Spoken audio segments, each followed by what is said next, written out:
Welcome Top News Today.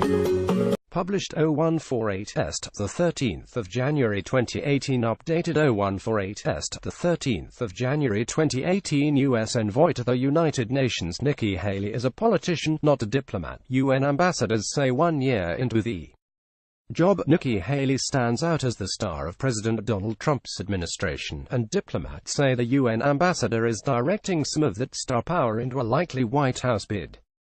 Speculation about Haley's presidential ambitions has picked up since she defended Trump's decision to recognize Jerusalem as Israel's capital, staring down friends and foes alike at the world body. The 45-year-old Republican resorted to a veto to block criticism from the UN Security Council and threatened reprisals against those who voted against Washington at the General Assembly.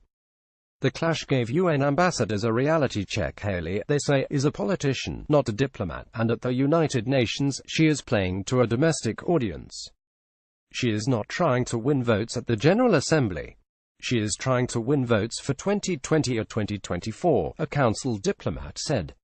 She is clearly using this position to run for something, that's obvious.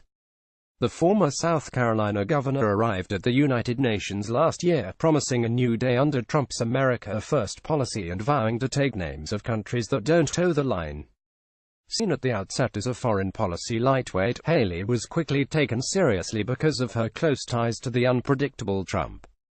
Over the past year, she has pushed through 3 new sets of sanctions against North Korea, bringing China and Russia on side to tackle what Trump sees as his administration's #1 security threat.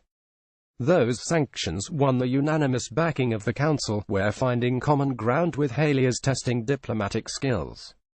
The daughter of Indian immigrants, Haley is hawkish on Iran, fiercely pro-Israel and a strong advocate of cost-cutting at the United Nations. Signature issues. That those 3 signature issues play well with the U.S. Republican voter base is not lost on most diplomats. What matters above all are perceptions internally in the U.S., said another council diplomat, who like many declined to be quoted. Haley was among the first administration officials to take a hard line on Russia, declaring that sanctions over Crimea would remain in place until Moscow gave the territory back to Ukraine. Ukrainian Ambassador Volodymyr Yelchenko, who just wrapped up a 2-year stint at the Security Council, says Haley is doing an excellent job. She may be less diplomatic sometimes than some could expect, but this is more an asset than a shortcoming, he said.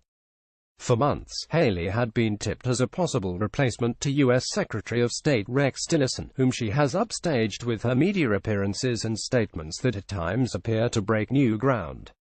In October, she put that speculation to rest, telling reporters that she wasn't interested.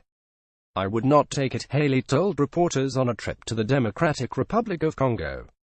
"I want to be where I'm most effective." She is seen as a possible vice president to Mike Pence, should he take over the presidency. Author Michael Wolff, whose book Fire and Fury Inside the Trump White House has become a national sensation, claims Haley has set her sights higher and is eyeing the presidency. According to published excerpts, Haley began positioning herself as Trump's heir after concluding in October that he was a one-term president.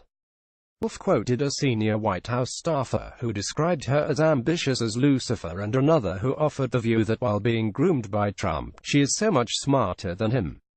Haley has brushed aside questions about her political ambitions, saying she is focused on the job at hand as she remains firmly in the limelight as the UN's most-watched ambassador.